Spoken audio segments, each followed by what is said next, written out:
Hola de Buleta, ya estamos llegando a la mitad del iceberg del mundial, esto lo estoy escribiendo un día después del debut de Argentina, y Dios Messi, quédate para siempre. Bueno, me voy por las ramas, sin más que decir, ahí vamos. La sede oficial del Mundial 2034 será Arabia Saudita, confirmada por la FIFA en diciembre de 2024. Será la primera vez que el país organice una Copa del Mundo, con 48 selecciones participantes y un formato ampliado similar al de 2026. Esto es muy grave porque ya se vio algo muy similar con la sede del Mundial 2022, pero eso lo veremos más tarde.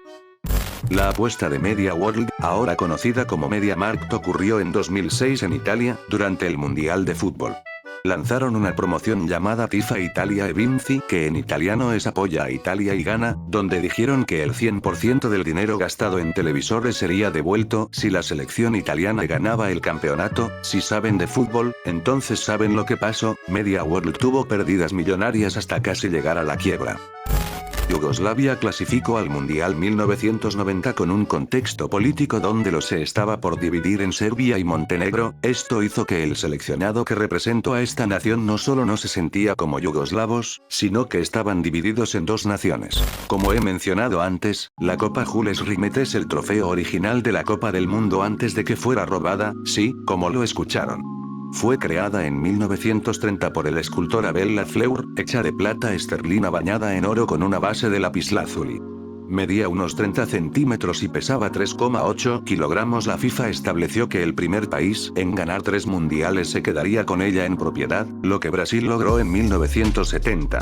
Pero yendo un poco más para atrás, durante la Segunda Guerra Mundial, el trofeo estuvo escondido en una caja de zapatos bajo la cama de Ottorino Barassi, vicepresidente de la Federación Italiana, para evitar que los nazis lo robaran. El primer gran robo ocurrió en Londres, 1966, cuando la copa estaba en exhibición en el Central Hall Westminster. Fue sustraída con facilidad, pero una semana después se encontró envuelta en papel de diario bajo un arbusto. El segundo robo fue en Río de Janeiro, 1983, en la sede de la Confederación Brasileña de Fútbol. Brasil tenía la copa en propiedad desde 1970, pero la vitrina blindada era de baja calidad. Un grupo de delincuentes la robó en menos de 20 minutos. Nunca se recuperó. La versión más aceptada es que fue fundida en lingotes de oro y vendida en el mercado negro. Solo se conserva la base original de lapislázuli. Tras su desaparición definitiva, la FIFA encargó un nuevo trofeo. El peor sorteo de un mundial ocurrió en Madrid el 16 de enero de 1982, para la Copa del Mundo de España 82. Fue un auténtico caos. Las bolillas se rompían o quedaban atascadas en los bondos, los equipos eran asignados a un grupo y luego cambiados en vivo, y los carteles mostraban selecciones en un lugar para después moverlas frente a las cámaras. Bélgica, por ejemplo, fue puesta primero con Italia y luego trasladada al grupo de Argentina. Escocia pasó del grupo 3 al 6, Perú del 3 al 1 y Chile al 2. Todo esto sucedió en un evento televisado a más de 500 millones de personas, con el príncipe Felipe presente y Joao Havelange al mando de la FIFA. El episodio quedó marcado como el más bochornoso en la historia de los sorteos mundialistas.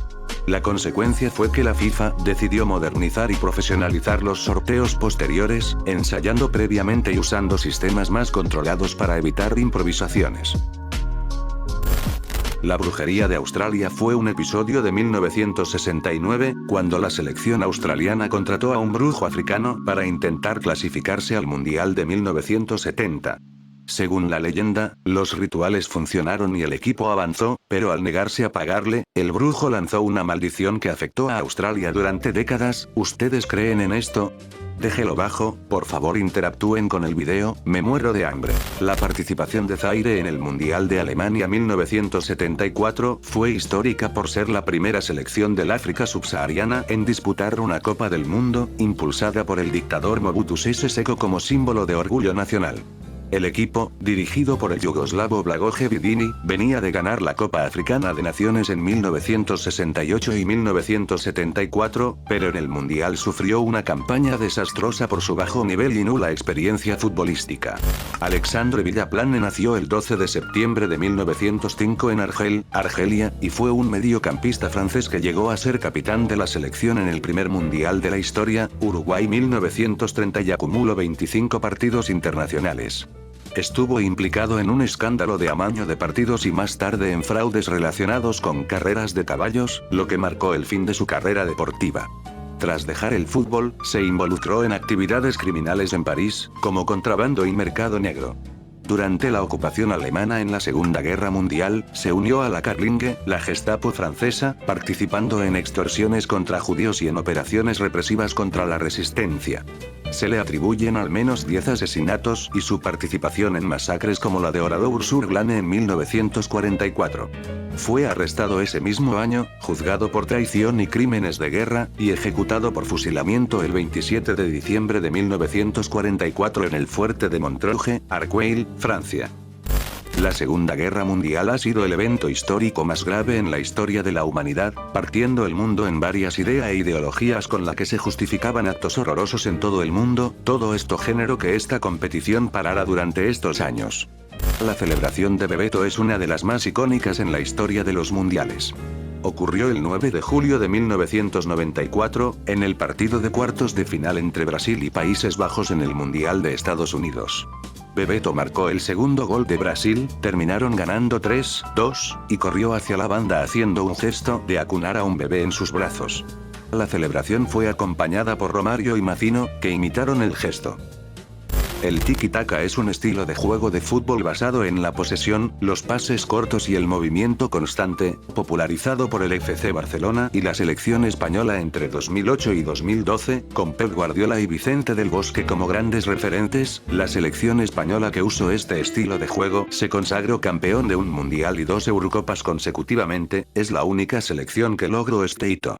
La llamada atajada milagrosa de Gordon Banks ocurrió el 7 de junio de 1970, en el Mundial de México, durante el partido entre Inglaterra y Brasil en Guadalajara.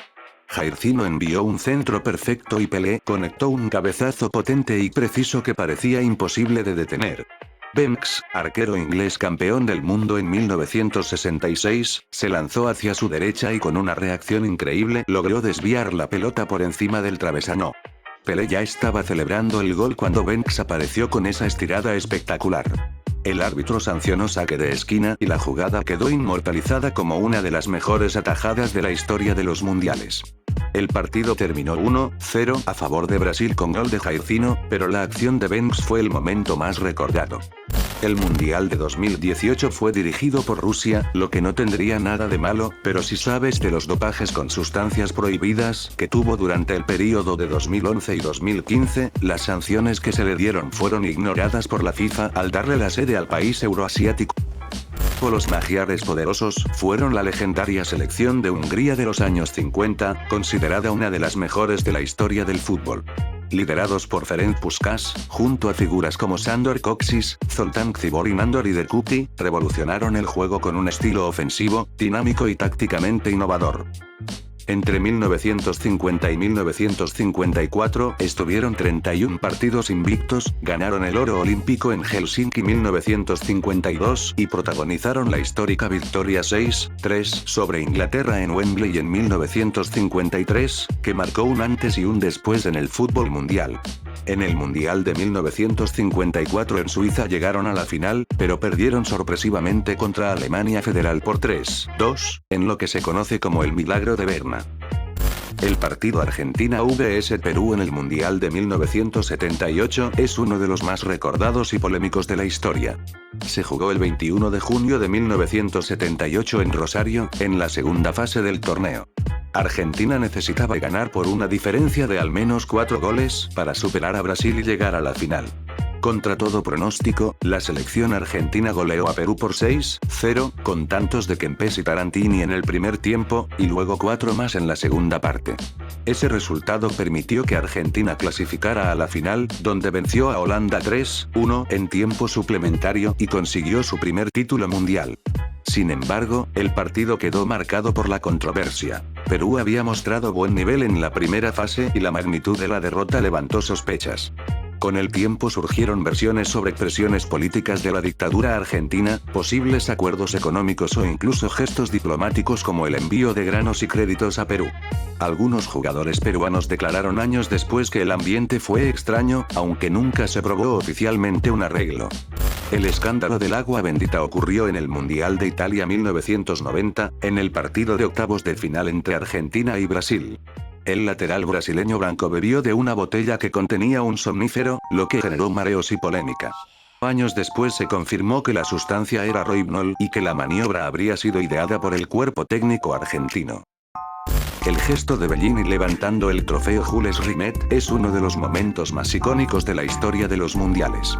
En el Mundial de Suecia 1958, Brasil conquistó su primer título al vencer a la selección local por 5-2 en la final. El capitán brasileño Idelaldo Bellini fue el primero en alzar la copa sobre su cabeza, un gesto que hasta entonces no era habitual. Lo hizo para que los fotógrafos pudieran captarlo mejor, y esa imagen se convirtió en símbolo de victoria.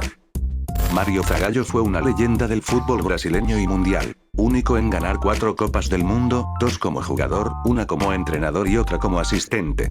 Falleció el 5 de enero de 2024 en Río de Janeiro a los 92 años, dejando un legado irrepetible. El llamado accidente de Gary Lineker ocurrió en el Mundial de Italia 1990, en el partido entre Inglaterra e Irlanda en Cagliari. Lineker, que era el gran goleador inglés, sufrió un malestar estomacal y en pleno juego no pudo contenerse. Al tirarse al césped para una jugada, terminó haciéndose sus necesidades en la cancha. Se lo vio arrastrarse un poco sobre el pasto para disimular y limpiarse, y aunque en ese momento pasó casi inadvertido, las cámaras lo registraron. El partido terminó 1-1 y Lineker siguió jugando normalmente, pero el episodio se convirtió en una anécdota curiosa más que en un escándalo. Años después él mismo lo contó con humor, diciendo: "Me cagué en la cancha. Fue lo más embarazoso de mi carrera". Luis Monti, no confundir con Luis Fonsi, es un futbolista argentino que durante el Mundial de 1930 recibió amenazas muy fuertes por el público uruguayo. Esto hizo que cuando tuvo la oportunidad se nacionalizara italiano y así ganó el Mundial 1934. El Brasil vs Chile del 3 de septiembre de 1989 en el Maracaná, por las eliminatorias al Mundial de Italia 1990, es recordado como uno de los mayores escándalos en la historia del fútbol. Era el último partido del grupo. Brasil necesitaba al menos un empate para clasificar, mientras que Chile debía ganar para dejarlo afuera. Brasil se adelantó con gol de Careca y en el segundo tiempo ocurrió el episodio conocido como el maracanazo de Rojas. El arquero chileno Roberto Rojas cayó al suelo simulando haber sido herido por una bengala lanzada desde la tribuna. El equipo chileno abandonó el campo alegando falta de seguridad, pero una investigación posterior demostró que la bengala no lo había tocado. Rojas se había cortado él mismo con una cuchilla escondida en su guante para fingir la agresión. Las consecuencias fueron durísimas. Chile fue descalificado y sancionado sin poder participar en las eliminatorias para el Mundial de 1994. Rojas recibió suspensión de por vida, aunque años después fue levantada, y otros implicados como el técnico Orlando Aravena y el capitán Fernando Astengo también fueron castigados. Brasil clasificó automáticamente a Italia 1990. La llamada maldición de Tilcara es una leyenda vinculada a la selección argentina de fútbol y al Mundial de México 1986. Durante la preparación para ese torneo, el plantel dirigido por Carlos Bilardo realizó parte de su concentración en Tilcara, un pueblo de la provincia de Jujuy. Allí, según la historia, los jugadores hicieron una promesa a la Virgen de Copacabana del Abra de Punta Corral. Si lograban ser campeones del mundo, regresarían al lugar para agradecer. Argentina ganó el Mundial de 1986 con Diego Maradona como figura, pero nunca cumplió con aquella promesa. Desde entonces, se dice que pesa una maldición sobre la selección, que le impide volver a ser campeona del mundo.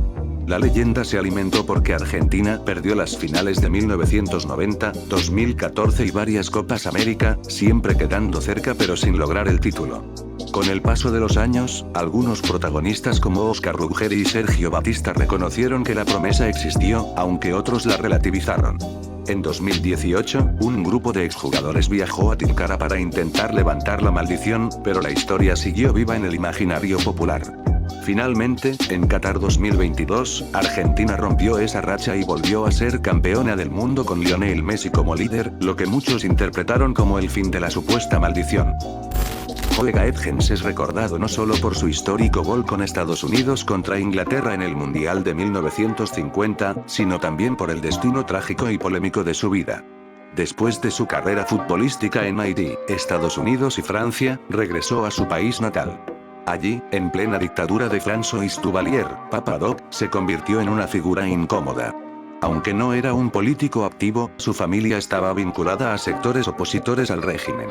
En 1964, tras el ascenso de Duvalier a un poder absoluto, Gaetjens fue arrestado por la temida milicia Tonton Macoute. Las versiones indican que fue llevado a la prisión de Fort Dimanche, un centro de detención conocido por las torturas y ejecuciones. Nunca se volvió a saber de él. Se presume que fue asesinado poco después de su detención, aunque su cuerpo jamás apareció. La falta de pruebas oficiales y el silencio del régimen alimentaron la polémica. Johan Cruyff, la gran estrella neerlandesa, no jugó el Mundial de Argentina 1978, y su ausencia fue uno de los grandes temas de aquel torneo. Tras haber liderado a la Naranja Mecánica en 1974 hasta la final contra Alemania Federal, todos esperaban verlo otra vez en 1978. Sin embargo, sorpresivamente no viajó. Durante años circularon versiones que se negó por razones políticas en rechazo a la dictadura argentina, que tuvo conflictos con la Federación Neerlandesa o con el entrenador Ernst Happel, o incluso problemas contractuales con el FC Barcelona. Décadas más tarde, Cruyff aclaró la verdadera razón. En 1977 él y su familia habían sufrido un intento de secuestro en Barcelona, lo que lo llevó a priorizar la seguridad de los suyos. No quiso dejarlos solos ni exponerse a riesgos, y por eso decidió no participar en el Mundial. Con sus propias palabras: hubo un momento en que pensé que no valía la pena dejar a mi familia sola. Por eso no fui al Mundial. Matthias Sindelar, conocido como el Mozart del fútbol, fue el gran ídolo del Austria de los años 30, pero su historia está marcada por la polémica y el misterio. En marzo de 1938, tras el Anschluss, la anexión de Austria por la Alemania nazi, se organizó un partido amistoso entre Austria y Alemania para mostrar unidad. Los nazis esperaban que Austria se dejara ganar, pero Sindelar hizo lo contrario. Marcó un gol y lo celebró de manera desafiante frente al palco nazi. Poco después, se negó a integrar la selección alemana, alegando problemas físicos, aunque en realidad era un gesto político de rechazo al régimen. El 23 de enero de 1939, Sindelar fue encontrado muerto junto a su pareja en su departamento de Viena. La versión oficial habló de intoxicación por monóxido de carbono debido a una estufa defectuosa, pero muchos sospecharon que se trató de un asesinato político por su oposición al nazismo.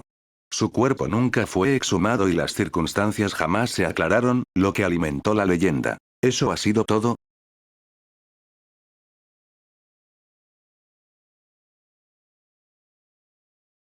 Espero que mañana mi Argentina querida vuelva a golear, sin más que decir chao.